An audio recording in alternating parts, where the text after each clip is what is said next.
Voilà, bonjour chers amis, vous avez deviné où je me trouve, nous sommes le dimanche, une magnifique journée du mois de décembre, il fait froid, je gèle, mais j'ai tenu absolument vous faire part de mes expériences de la mi-journée. La journée n'est pas encore finie.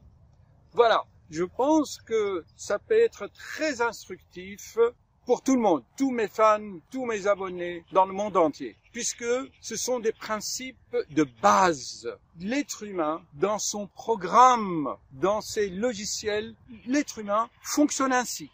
Il est sur la planète Terre et nous fonctionnons avec des programmes dans notre cerveau, bien sûr, accumulés depuis notre enfance. Je me suis dit, je vais aller prendre mon petit déjeuner. Oui, chers amis, comme les grands rois qui laissaient leur royaume et descendaient à la base, dans la vie de tous les jours, voir leurs citoyens, parler avec eux. Oui, chers amis, je suis allé à McDonald's ce dimanche, je me suis dit, ok, je vais prendre un bon petit déjeuner, et voilà, vivre la vie de tout le monde. Et là, j'ai rencontré dans la queue une femme de la cinquantaine avec oui, une petite fille. Je la vois, je ne sais pas si la femme avait la cinquantaine, peut-être un peu moins, mais elle faisait vraiment assez avancée dans l'âge, flétrie, fatiguée. Je dis, mais qu'est-ce qu'elle a, la petite fille? Vous voyez, le 2 pouces, il avait des pansements, les 2 pouces. Elle me dit, oui, ce sont des panaris. Je dis, quoi? Une petite fille, elle fait 8 ans, d'apparence, mais la maman m'a dit, elle a plus que 10 ans. Quoi? Vous savez, c'est une petite fille un peu, bonjour les chevaux, ça va, vous venez écouter vous aussi? Est-ce qu'on les voit? Bonjour les chevaux. Oui, je me trouve ici dans la nature. Il y a un petit ruisseau dans lequel j'ai vu des marmottes, oui, à 20 km de Paris, il y a des marmottes, chers amis. J'ai vu des canards, je vais vous montrer la vidéo. Là, le soleil va se coucher, je commence à avoir vraiment froid. Mais je tiens quand même à vous faire part de mon expérience. Alors, je dis, écoutez, excusez-moi, je me présente, je suis médecin, comment je peux aider c'est votre fille? Ah oui, c'est ma fille. Je dis, est-ce qu'elle dort bien? Ah non, elle s'endort pas bien, elle veille tard, mais qu'est-ce qui se passe? Alors, elle a eu confiance, on a commencé à discuter. Je lui dis, écoute, est-ce que tu suces ton pouce? Parce que les pouces, hein, chers amis, c'est pas quand même, hein, faites bien attention, les pouces, les 2 pouces, allez voir les souffrances de cette petite. Oui, les médecins, il faut lui donner les antibiotiques, voilà, ça recommence sans cesse. Je dis, écoutez, madame, votre fille doit sucer ses pouces, elle doit mal dormir.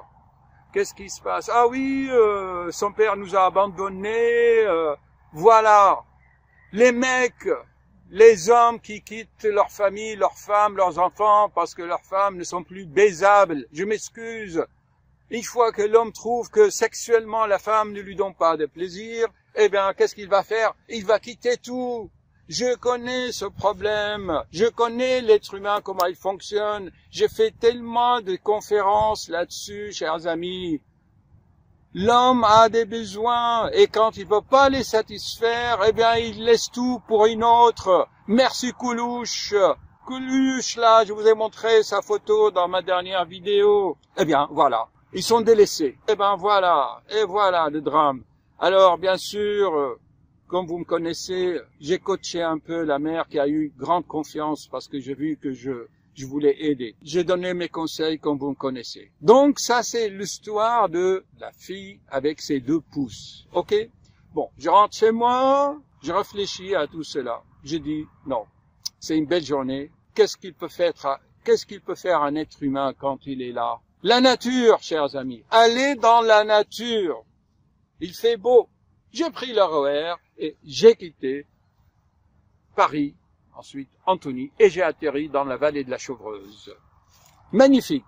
C'est là où il y a l'ancienne maison de Victor Hugo. Il y a des fermes, il y a des châteaux. Victor Hugo, venez ici, là où je vous parle, chers amis. Et en sortant, j'ai rencontré, pareil, encore une femme, que je connais depuis quelques années. Quand je l'ai connue, elle était toute belle, avec des beaux yeux bleus, un visage rayonnant. J'avais soigné son fils, envoyé par des amis. Je la vois, mais qu'est-ce que vous devenez? Son prénom commence par S et se termine par I, comme Sophia Loren. Elle était toute belle comme Sophia Loren, mais en blonde. La voilà, toute flétrie, ridée de visage, des yeux fatigués avec des boutons là. Mais qu'est-ce qui vous arrive? Qu'est-ce qu'il devient, votre enfant? Oh, vous savez, docteur, on a des dettes, je suis obligé de travailler à Rungis, je me lève à 4 heures du matin. Et votre mari, qu'est-ce qu'il fait? Encore un bon à rien. Et il fait rien, son mari. C'est quoi, ces mecs?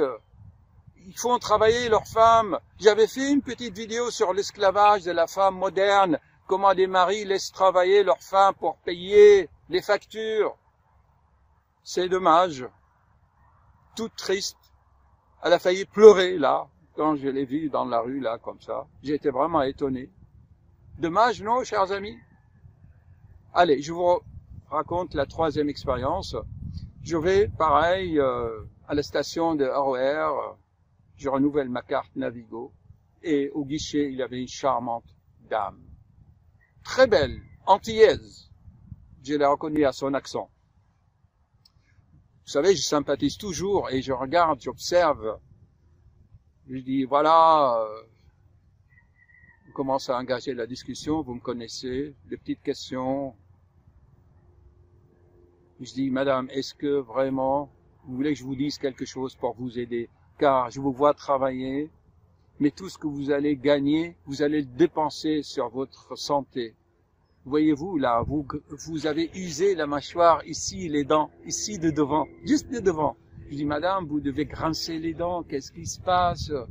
Vous n'êtes pas heureuse? Ah si, je suis heureuse, j'ai un mari, entre guillemets, j'ai une fille, je suis bien. Ah bon, très bien. Ah bon, et vous, votre mari vous laisse travailler le dimanche. Et votre fille, elle est où? Qu'est-ce qui se passe de vos dents? Elle me regarde comme ça, comme si j'avais touché quelque chose au fond d'elle-même.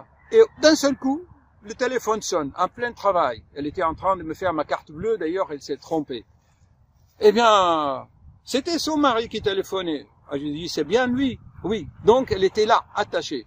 Je lui ai dit, écoutez, qu'est-ce qui se passe là avec vos dents, votre mâchoire là? Il y a un problème quand même. Vous devez grincer les dents. Ah non, elle a la trentaine, hein, chers amis. Écoutez-moi bien.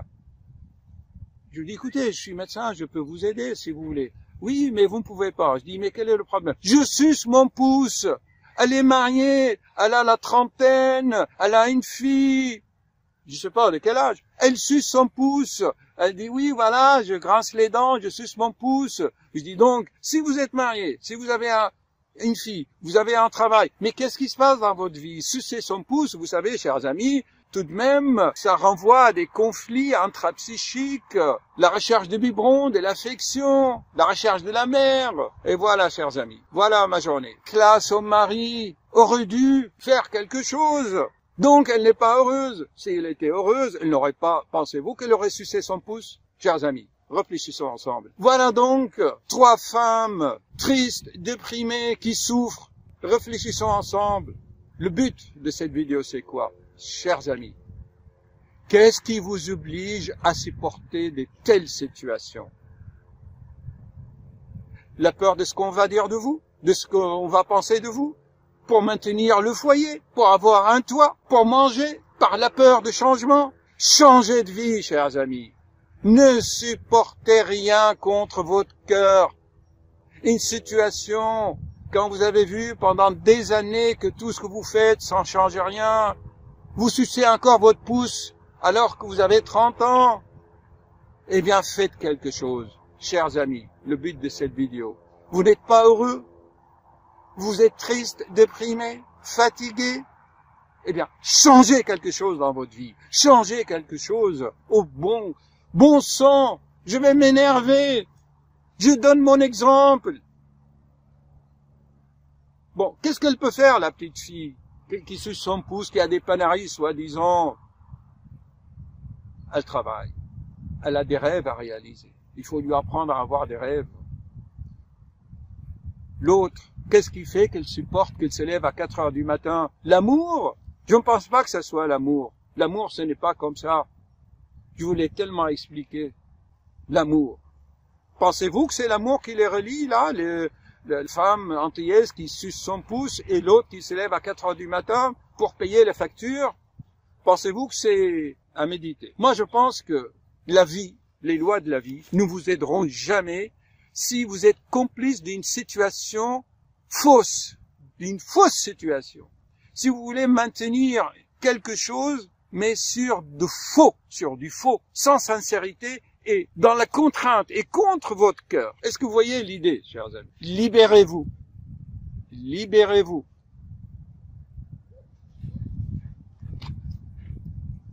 J'avais fait une vidéo sur la lâcher-prise.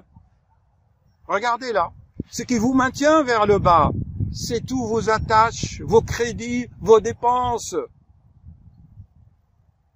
Faites confiance. Lancez-vous.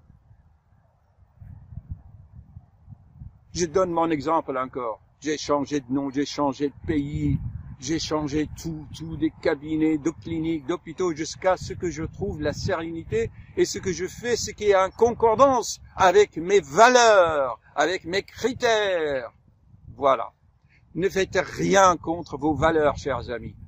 Parce que l'être humain demeure un égoïste. Et de nos jours, il nourrit cet égoïsme en écrasant les autres. Jamais ça. Ok? Réfléchissons, qu'est-ce que je peux vous dire encore?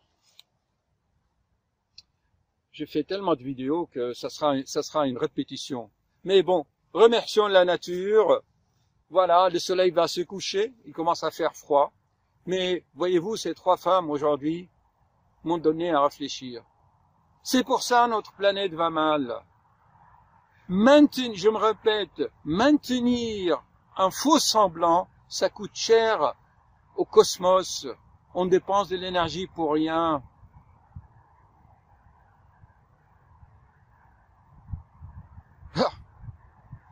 Je vous laisse à méditer, il fait froid. Au revoir, chers amis, méditez. Ne supportez rien quand votre cœur vous dit non. Ne faites pas ça pour les autres. Prenons le cas des enfants, par exemple. Un enfant qui a 18 ans, il est indépendant. Vous faites ce qu'il y a à faire. Mais dans les limites où votre santé ne sera pas touchée. Sinon, vous vous consumez comme une bougie.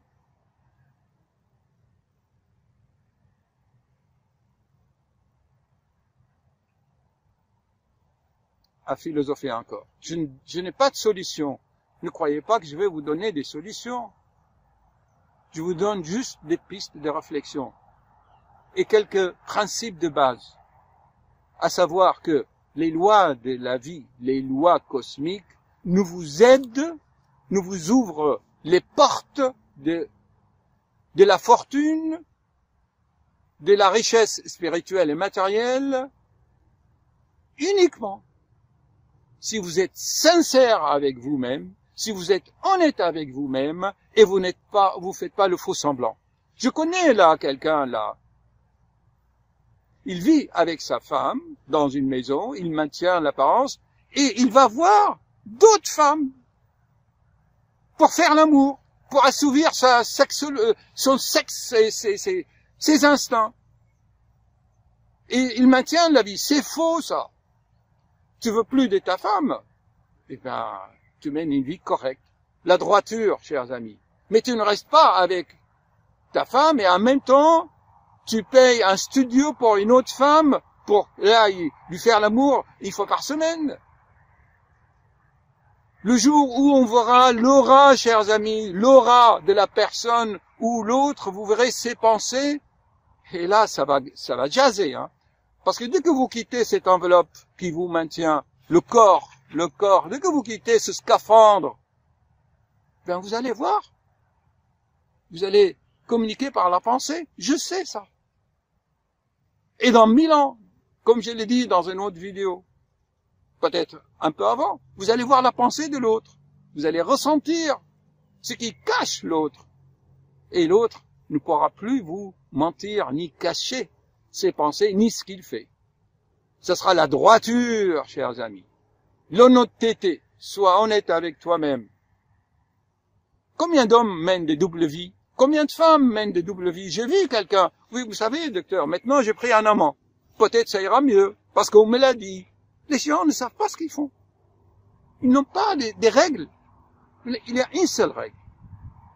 La droiture. Soyez correct et honnête avec vous-même. Terminé. Terminé. À bientôt.